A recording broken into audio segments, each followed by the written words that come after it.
How to turn on Google Chat in your Gmail settings.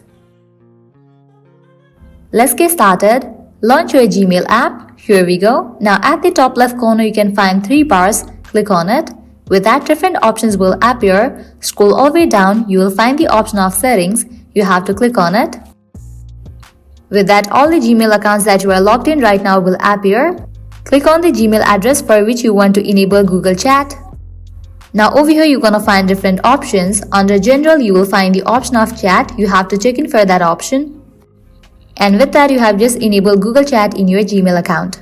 Now at the bottom you will be able to find this Google Chat icon. Clicking on it, you'll get access to the Google Chat. Now within your Gmail account you will be able to use your Google Chat. Now you are able to add people, text them, make a video call with them. So this way you can easily turn on Google Chat in your Gmail settings.